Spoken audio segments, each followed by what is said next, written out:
En el siglo VI a.C., China era un laberinto de estados rivales que estaban en guerra constante entre sí.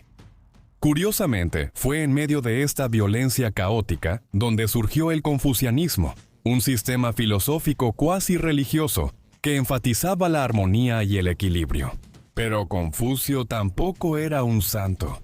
Estuvo profundamente involucrado con varios de los estados chinos en guerra, y con frecuencia acababa enemistado con quienes lo rodeaban. Al menos, esa es la imagen que presentan de él las fuentes antiguas.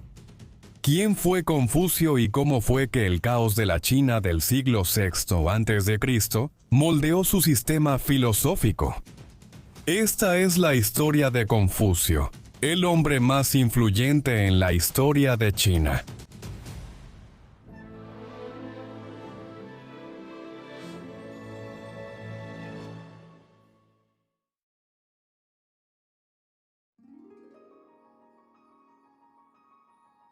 El hombre conocido en la historia como Confucio, según la tradición, nació el 28 de septiembre del año 551 a.C.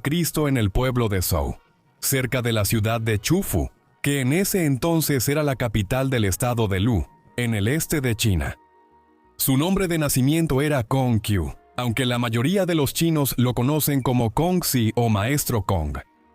Confucio es un nombre latinizado utilizado por el mundo occidental y se basa en una variante de su nombre, Kongfuzi o Gran Maestro Kong. Fue acuñado por misioneros jesuitas en el siglo XVI, después de que el contacto europeo con China se volviera más extenso tras la llegada de los portugueses al lejano oriente. Mientras que el legado de Confucio se consolidó en los siglos posteriores a su propia vida, ya que sus dichos fueron recopilados y compilados en una colección conocida como las Analectas. Los historiadores se enfrentan considerables desafíos al tratar de reconstruir una biografía del Confucio histórico. El relato más antiguo y completo de su vida se encuentra en el Shiji, o Registros del Gran Historiador, la obra fundamental de la historiografía china, escrita por el gran historiador chino Sima Qian, más de 300 años después de la muerte de Confucio. Aunque el Shiji se considera una obra de historia seria, para cuando Sima Qian la escribió, varias generaciones de seguidores de Confucio ya habían adornado la biografía del gran sabio con numerosas historias legendarias. Sima Qian pudo haberse basado en el Kun Kongzi Jiayu, que significa los dichos de la familia de Confucio, el cual se entiende que está basado en un texto compilado por un descendiente de Confucio en el siglo II a.C. Según este texto, el padre de Confucio era Xu Lianhe, un funcionario en el estado de Lu y miembro del clan Kong. En ese tiempo no había una distinción clara entre funcionarios civiles y oficiales militares, y alrededor del año 563 a.C. Xu Shulian sirvió en el ejército de Lu que sitiaba la ciudad de Biyang. Él estaba entre un grupo de soldados que irrumpieron por las puertas abiertas de la ciudad, pero pronto notó que la entrada se cerraba detrás de él, y se dio cuenta de que su grupo había caído en la trampa del enemigo. Demostró una fuerza inusual al mantener la puerta abierta para que sus hombres pudieran escapar antes de retirarse él mismo a un lugar seguro. Para cuando realizó esta hazaña, Shulian ya se acercaba a los 60 años. Él y su esposa, la señora Shi, tenían 9 hijos, todas hijas. Aunque Xu Shulian tuvo un hijo con una concubina llamada Kongpi, al parecer el niño tenía una discapacidad, lo que le impidió realizar los ritos ancestrales apropiados después de la muerte de su padre. Como la señora Shi ya había pasado la edad de tener hijos, Xu Shulian decidió buscar otra esposa que pudiera darle un heredero y se acercó a un vecino llamado Yan, quien tenía 3 hijas en edad fértil. Mientras las jóvenes escuchaban a su padre elogiar las virtudes de Xu Shulian, a pesar de su avanzada edad, las 2 mayores permanecieron en silencio, mientras que la más joven, Yan Zhengzhongzai, le comentó a su padre que no tenía sentido preguntarle su opinión sobre cualquier matrimonio propuesto, ya que él tenía la autoridad para decidir. La respuesta de la adolescente Chen Chongzai llevó a su padre a casarla con Xu Shulian, quien entonces tenía casi 70 años. La diferencia de edad entre la pareja habría causado cierto escándalo por sí misma, y Sima Qian sugiere que los padres de Confucio nunca estuvieron realmente casados de manera oficial. Según la narrativa tradicional, Zheng Zhongsai no esperaba que Xu Shulian viviera mucho tiempo, y fue a rezar al cercano Monte Ni por el hijo que él tanto deseaba. Ella tuvo un sueño en el que se encontró con un Kikilin, una criatura legendaria con cuerno parecida a un unicornio, quien le informó que daría a luz a un rey sin corona. Aunque estaba confundida por la visión, sus plegarias recibieron respuesta en el año 551 a.C., cuando dio a luz a un hijo llamado Kongqiu, el hombre que llegaría a ser conocido como Confucio. Después de llegar a la mayoría de edad, se le dio el nombre de cortesía Shongni, que se cree significa segundo hijo del monte Ni.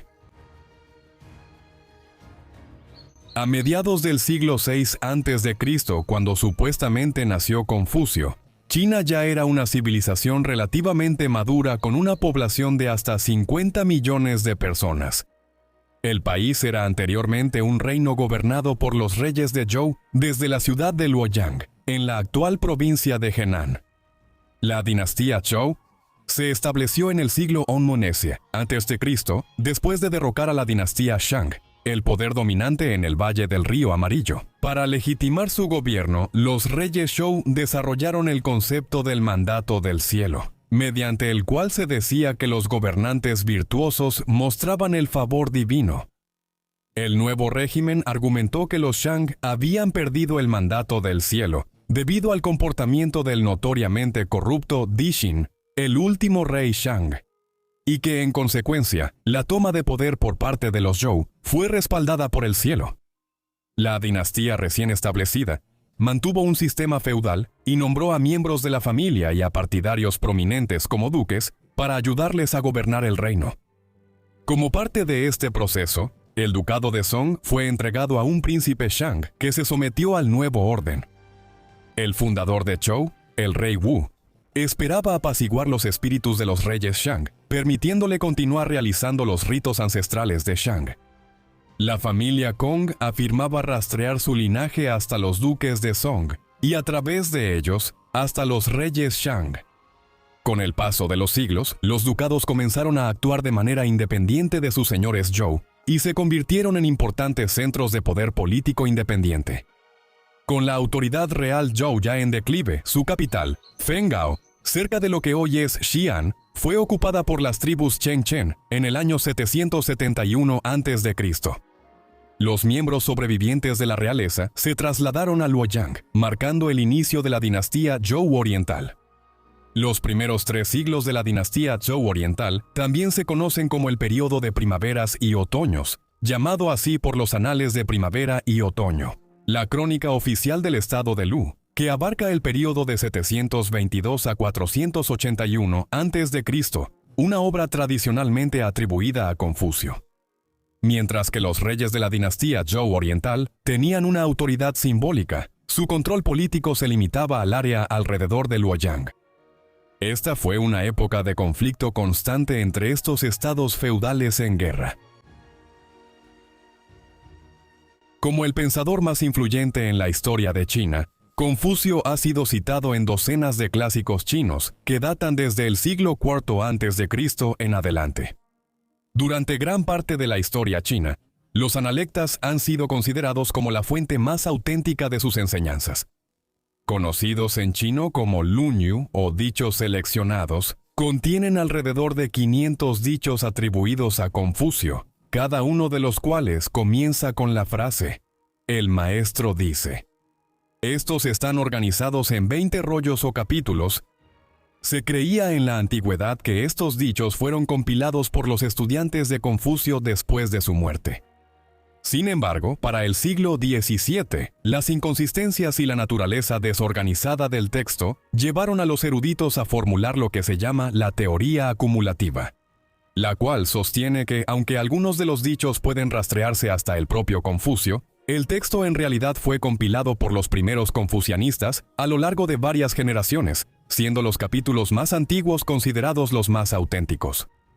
En una publicación de 1998 del sinólogo estadounidense E. Bruce Brooks y su esposa, Tycho Brooks, titulado Los analectos originales, dichos de Confucio y sus sucesores. Se argumentó que el texto recibido fue compuesto entre la muerte de Confucio en 479 a.C. y la conquista de Lu en 249 a.C.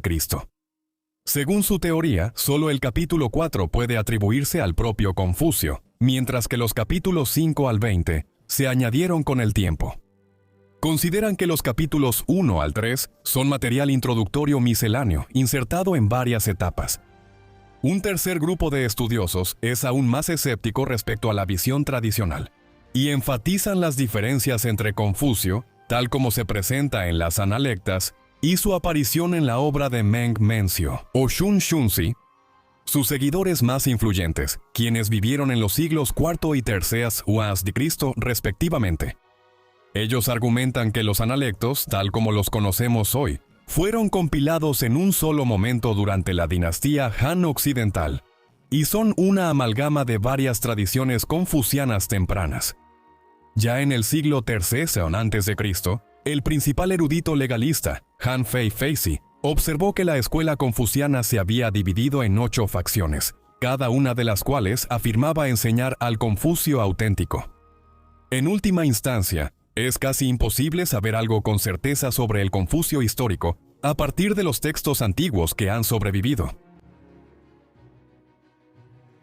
Si bien docenas de fuentes chinas antiguas que hacen referencia a Confucio como una autoridad pueden usarse junto con los analectas para ofrecer un relato de cómo las enseñanzas de Confucio llegaron a ser entendidas con el tiempo, cualquier intento de proporcionar una biografía coherente de Confucio debe basarse en los relatos tradicionales del Shiji, el Kung Kongzi, Jiayu y los analectas, al mismo tiempo que se reconocen algunos de los elementos más legendarios y fantásticos.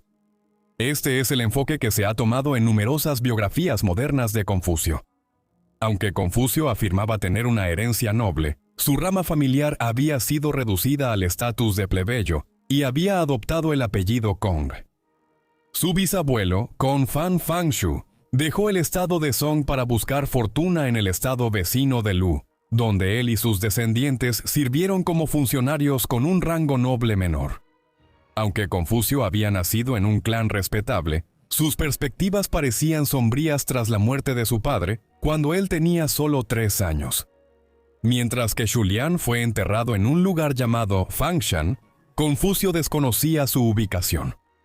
Según Sima Qian, su madre no le informó sobre el lugar de la tumba, posiblemente porque la familia Kong le había prohibido asistir al funeral.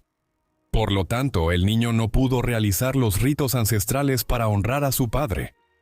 Sin embargo, bajo la guía de su madre, creció con el deseo de venerar a su difunto padre, y de niño, a menudo jugaba con tazones y platos, fingiendo que eran vasijas sacrificiales. No hay un relato confiable sobre la apariencia de Confucio, aunque el Shiji afirma que debía su nombre, Qiu, que significa colina, a un bulto en la parte posterior de su cabeza. De adulto, se dice que heredó la imponente complexión de su padre, midiendo más de 2 metros de altura. Aunque esto no es imposible, era un recurso literario común en la antigüedad, asociar características físicas exageradas con habilidades sobrenaturales. La tradición confuciana sostiene que tuvo una infancia empobrecida, y un par de los dichos en el capítulo 4 de las Analectas implican que Confucio experimentó la adversidad en más de una ocasión. Si él y su madre realmente habían sido marginados del resto de la familia Kong, especialmente si sus medio hermanos permanecieron bajo el mismo techo, su infancia no habría sido de gran lujo. Sin embargo, parece que recibió una buena educación acorde con el estatus de su familia. Se esperaba que los hijos de la clase de funcionarios eruditos a la que pertenecía Confucio fueran competentes en las 6 habilidades: la propiedad o adhesión a las normas sociales de conducta, la música, el tiro con arco, la conducción de carros, la caligrafía y las matemáticas. Varios de los dichos atribuidos a Confucio en los Analectas atestiguan su amor por el aprendizaje. De hecho, el primer dicho del capítulo 1 comienza: el maestro dijo: «Aprender y repasar a su debido tiempo, ¿no es esto también placentero?». Mientras que aprender textos mediante la recitación ha sido un pilar de la educación china durante más de 2000 años, para Confucio, la educación no solo se trataba de acumular conocimiento, sino de aplicar el aprendizaje para guiar el comportamiento personal en la vida privada y pública. Durante gran parte de la historia china, los funcionarios eruditos respaldaban sus argumentos citando textos clásicos en los debates. Los discípulos de Confucio afirmaban que su maestro ponía especial énfasis en el estudio del ritual, la música, la poesía y la historia, como guía para el comportamiento virtuoso de los funcionarios eruditos al servicio del Estado. Según un pasaje del capítulo 2 de los Analectas, Confucio comenzó a dedicarse realmente al aprendizaje a la edad de 15 años. Estaba en los últimos años de la adolescencia o a principios de sus 20 cuando su madre murió. Algún tiempo después, le informaron sobre el lugar de la tumba de su padre, y volvió a enterrar a sus padres en una nueva tumba. Cuando Confucio tenía 19 años, se casó con una mujer del clan Qi Guan en el estado de Song. La señora Qi Guan pronto dio a luz a un hijo llamado Kong Li, con el nombre de cortesía Woboyu. El nombre personal del niño, Li, significa carpa, mientras que su nombre de cortesía puede traducirse como pez mayor. El Kung Kongsi Jiayu explica que el duque Zhao de Lu le regaló a Kongsi y a su esposa una carpa al nacer su hijo, un honor que el padre conmemoró nombrando al niño en honor al pez. Aunque Confucio y su esposa tuvieron al menos 2 hijas más, tradicionalmente se decía que su matrimonio era infeliz. Un dicho del capítulo 17 de los Analectas cita al sabio: «Las mujeres y la gente común son difíciles de manejar. Si las dejas acercarse, se aprovechan. Si las mantienes a distancia, lo resienten». Se dice que Confucio prefería conversar con sus discípulos varones, en lugar de estar en compañía de su esposa, quien apenas es mencionada en los registros. La anécdota sobre el nombramiento del hijo de Confucio sugiere que, a pesar de su crianza en la pobreza, era conocido por la élite gobernante del estado de Lu cuando era joven adulto. Aún así, no fue aceptado universalmente por la aristocracia de Lu. El gobierno estaba entonces controlado por los clanes Yi, Meng y Shu, cada uno descendiente de un antiguo duque. Cuando Confucio aún era un adolescente, se le negó la entrada a un banquete organizado por el clan Yi, con el argumento de que no era un caballero. El incidente alimentó su resentimiento contra el clan Yi, y los criticó por ser ricos y tener poco respeto por el ritual. Según el gran discípulo de Confucio, Meng Mengzi, mejor conocido en Occidente como Mencio, comenzó su carrera a principios de sus 20 años como un burócrata de bajo nivel, responsable del suministro de granos. Mientras cumplía diligentemente con sus tareas, adquirió una reputación como una autoridad en rituales y atrajo a un pequeño grupo de estudiantes. Entre sus primeros y más destacados estudiantes estaba un adolescente llamado Sisi Lu, quien a menudo aparece en diálogo con Confucio en los Analectas. Confucio continuó aprendiendo de otros, demostrando gran curiosidad al interrogar a los dignatarios visitantes. Para principios de sus 30 años, ya se había establecido como maestro y como consejero no oficial en la corte de Lu. Poco antes de su muerte, el jefe del clan Meng había reconocido sus talentos y animó a sus hijos a buscar instrucción en rituales con Confucio. Su conocimiento del protocolo hizo que acompañara a los funcionarios de Lu en viajes de negocios comerciales o diplomáticos. En una visita a la capital Zhou de Luoyang, Confucio prestó mucha atención al diseño y la disposición de los principales sitios religiosos de la ciudad, y quedó impresionado por la manera en que la familia real Zhou veneraba a sus antepasados. Confucio tenía en alta estima a los primeros gobernantes Zhou, especialmente al rey Wen, cuyas reformas sentaron las bases para la conquista de Shang por su hijo, el rey Wu. Confucio también ensalzó al duque de Zhou, quien consolidó el control del reino sobre China como regente tras la muerte de su hermano, el rey Wu, y cumplió con su deber al hacerse a un lado cuando su sobrino alcanzó la mayoría de edad. Según la tradición, Fue en Luoyang donde Confucio conoció a Lao Laozi, o el viejo maestro fundador del taoísmo, quien en ese entonces servía como archivero real en la corte. El taoísmo o daoísmo enfatizaría la idea de que las personas deben vivir en armonía con el Tao, el camino correcto. El hombre mayor advirtió al joven Confucio que su interés en los rituales valía poco cuando los gobernantes contemporáneos realizaban los antiguos ritos por costumbre y no por comprensión, y que Confucio inevitablemente se haría de enemigos poderosos en la corte de Leu al insistir en el comportamiento adecuado. Confucio estaba estrechamente asociado con el duque Zhao. En el año 517 a.C., cuando Confucio tenía poco más de 30 años, el intento del duque de arrestar a un miembro de la familia Ji por insultarlo provocó un levantamiento. Los clanes Meng y Shu levantaron sus ejércitos y se unieron a los rebeldes, y el duque Zhao fue derrotado en batalla y obligado a huir al estado vecino de Qi. Confucio y sus discípulos siguieron al duque al exilio.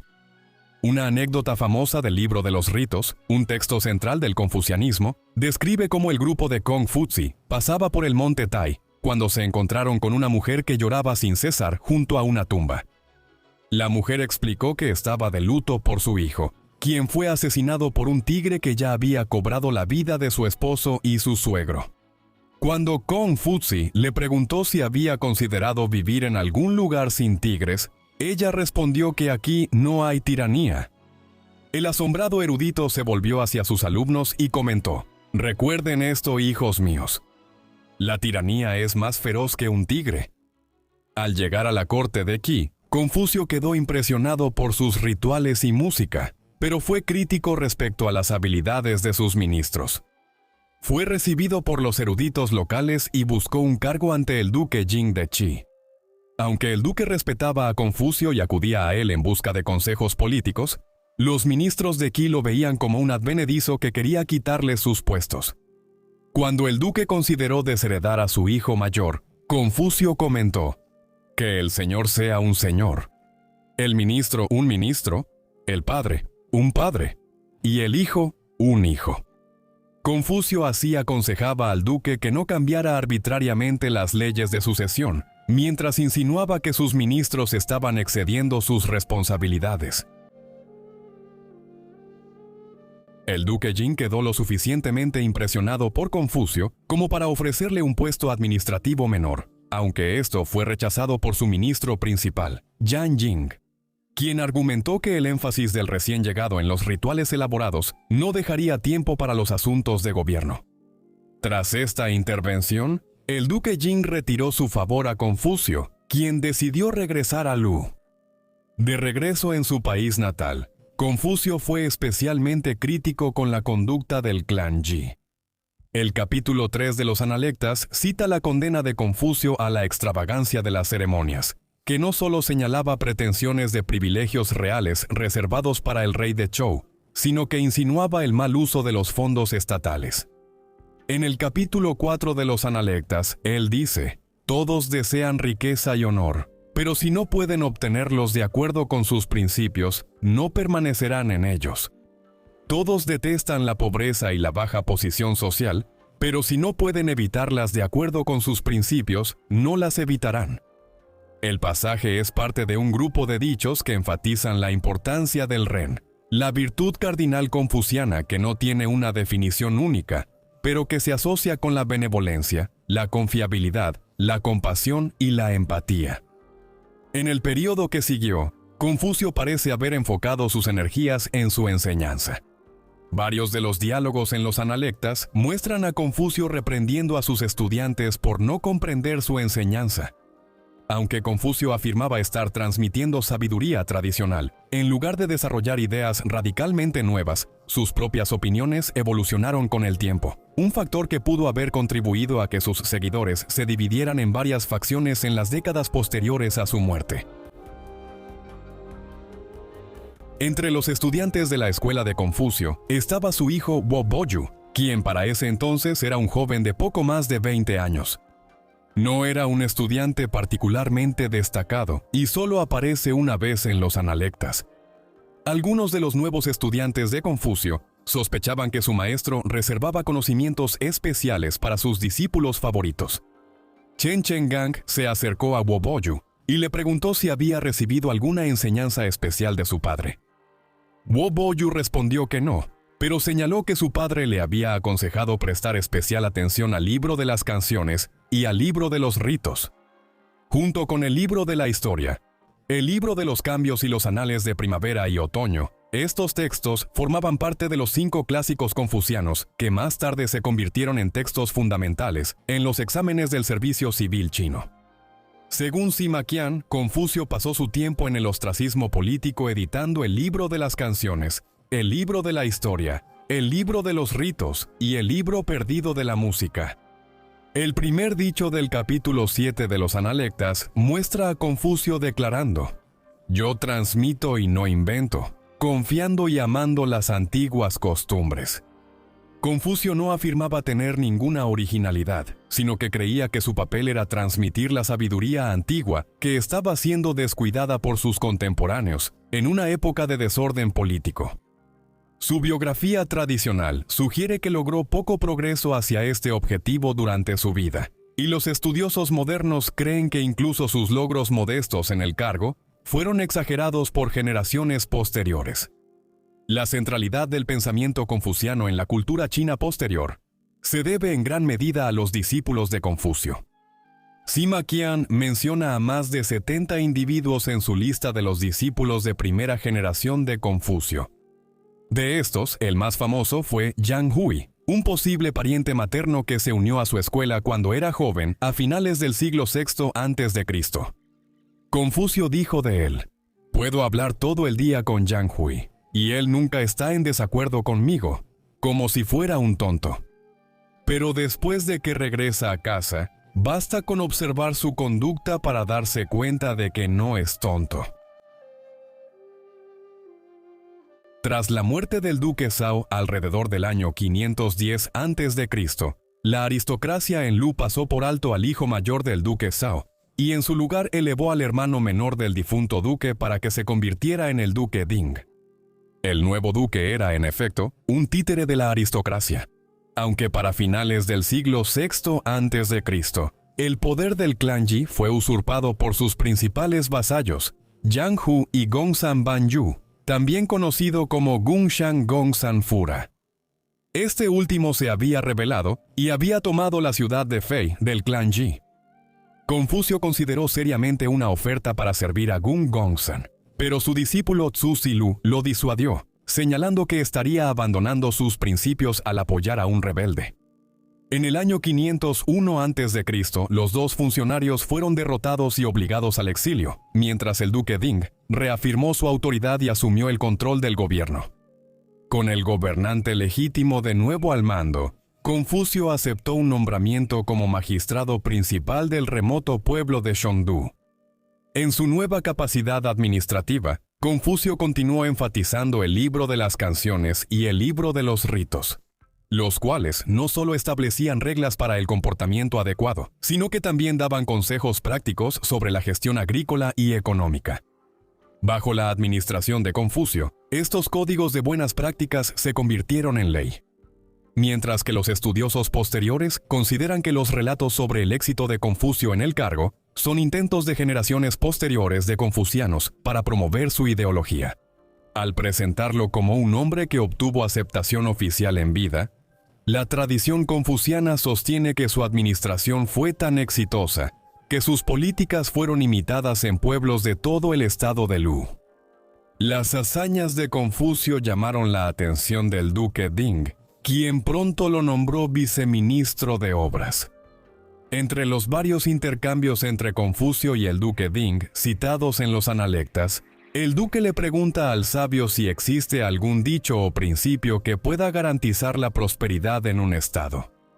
Confucio dijo que no había un solo dicho que pudiera ser tan efectivo, pero citó una máxima que dice que ser gobernante es difícil, y los ministros enfrentan muchas dificultades.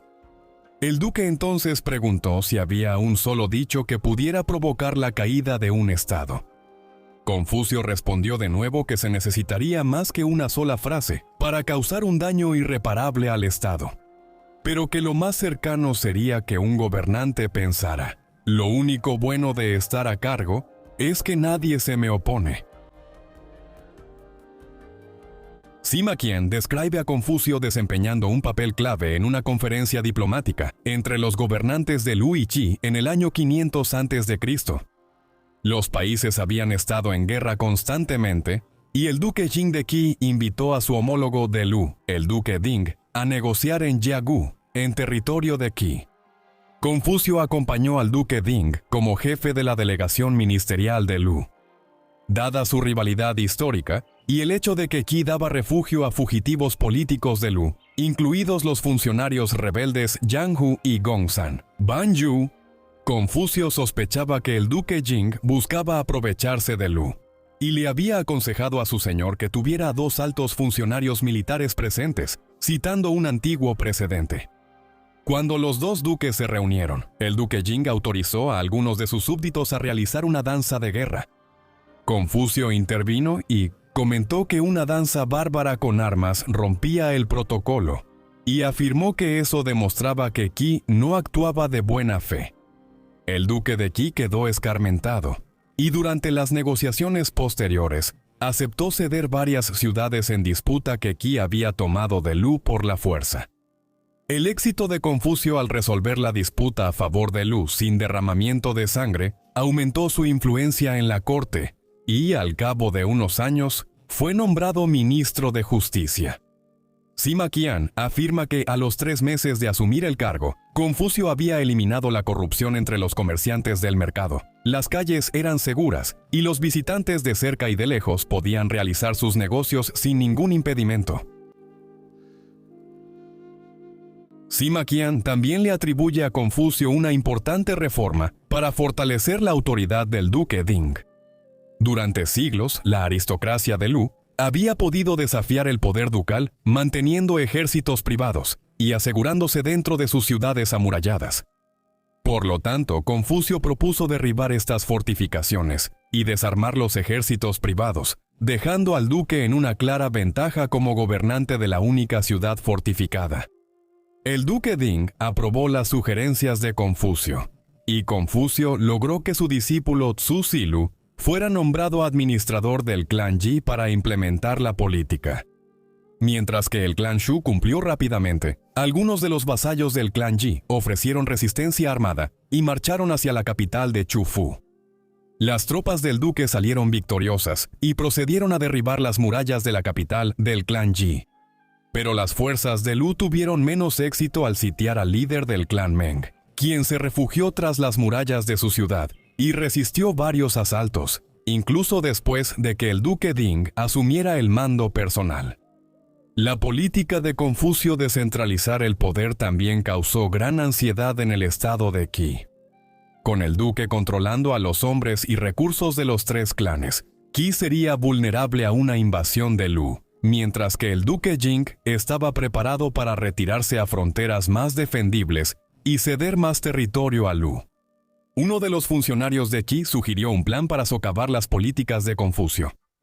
La historia cuenta que después de que el duque Jing empezó a descuidar sus venerables deberes y fue tentado a aceptar regalos de caballos finos y bailarinas, Confucio se fue silenciosamente de la corte.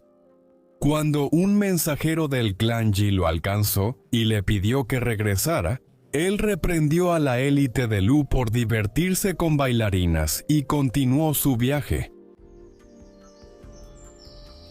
Según la tradición, Confucio pasó la década después de su partida de Lu vagando por China, buscando a un señor virtuoso a quien servir, y llevando una vida peripatética, solo para sentirse decepcionado cada vez que creía haber encontrado a un señor digno de su servicio.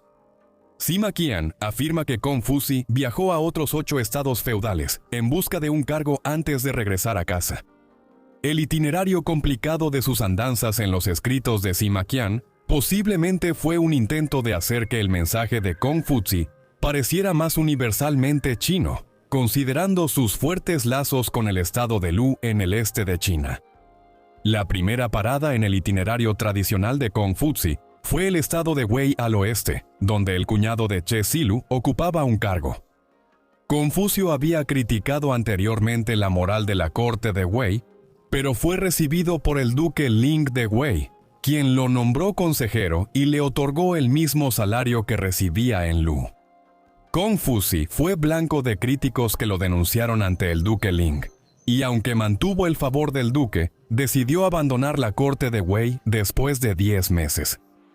Viajó hacia el sur por una región que limitaba con su natal Lu, y pronto se vio obligado a regresar cuando su séquito fue atacado por una multitud que lo confundió con su rival Yang Hu, cuyas tropas habían saqueado la región anteriormente. Fue detenido durante 10 días hasta que su querido discípulo Yang Hui vino a rescatarlo. De regreso en Wei, el duque Ling se había casado con la dama Nanji, una mujer de moral relajada que era conocida por mantener una relación incestuosa con su hermano.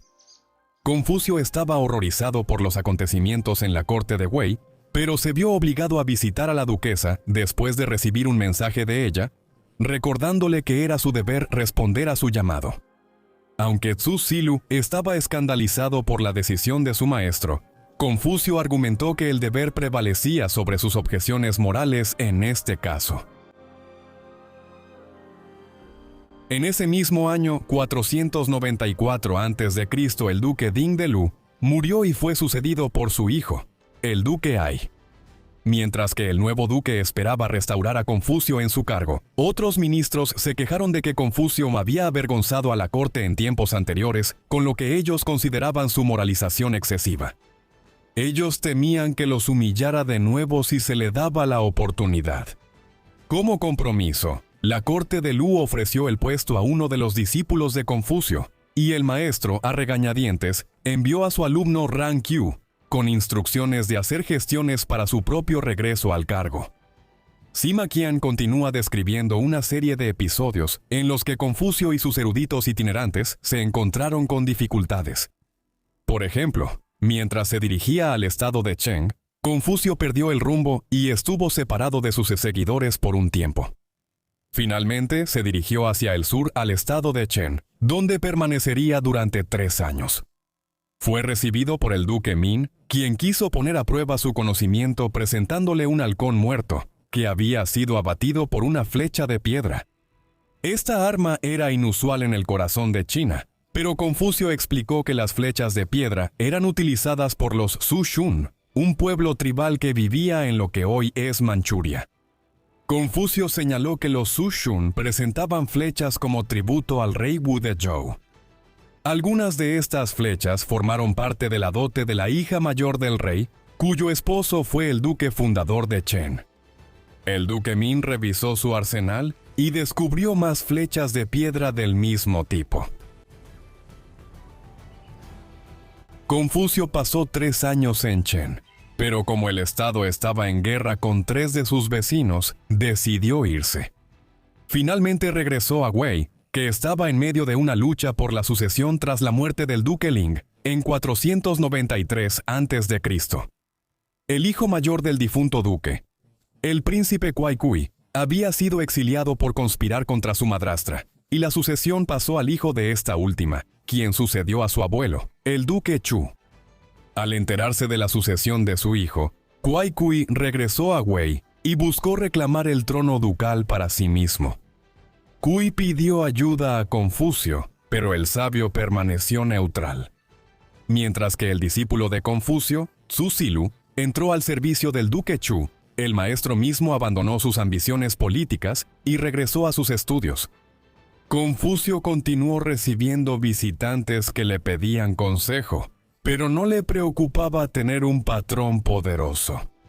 Su presencia en Wei siempre había sido insegura, y cuando recibió un mensaje de su discípulo, Ran Qiu, de que la élite gobernante estaba preparada para permitirle regresar a Lu, Confucio aprovechó la oportunidad y se fue en el año 484 a.C.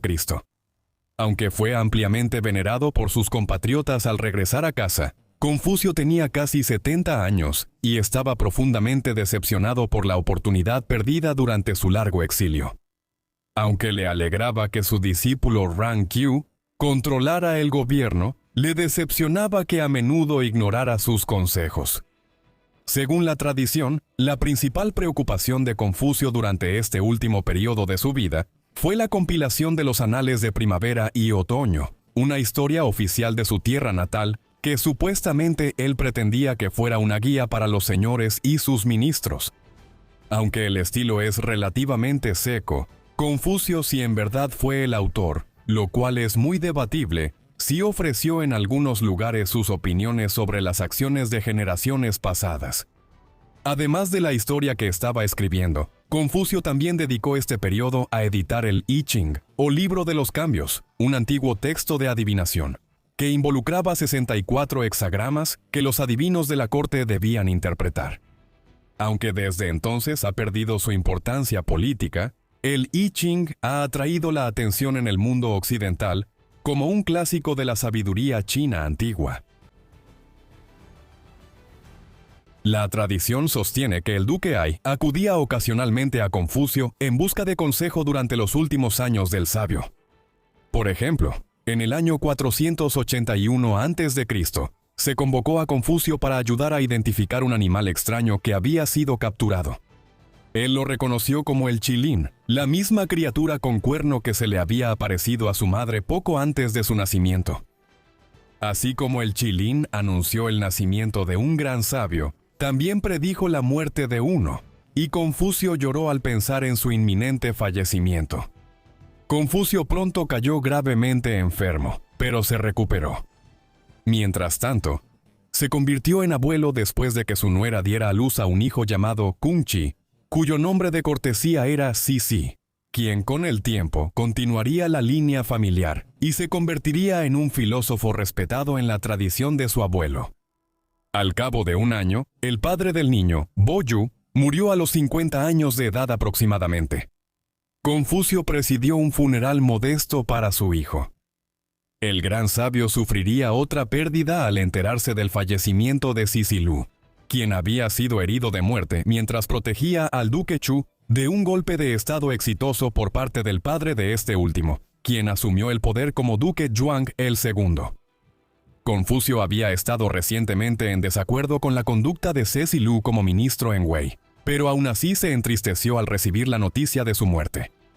Sin embargo, su dolor se desvaneció en comparación con la noticia de que su alumno favorito, Yang Hui, había muerto con poco más de 30 años. Confucio esperaba que el joven lo sucediera al frente de su academia. Lamentó amargamente su pérdida, y Confucio lo siguió a la tumba poco después, muriendo, según las fuentes antiguas, en la primavera del 479 a.C., a la edad de 72 años. Después de la muerte de Confucio, su escuela se disolvió y sus discípulos tomaron caminos separados. La dispersión de los confucianos y la aparición de diferentes escuelas de sus seguidores consolidaron su legado como el filósofo más influyente de China. La narrativa general de su vida, como una combinación de un filósofo cuasi religioso que alternaba entre servir a varios señores y deambular por China con sus seguidores, se desarrolló en los siglos posteriores a su muerte.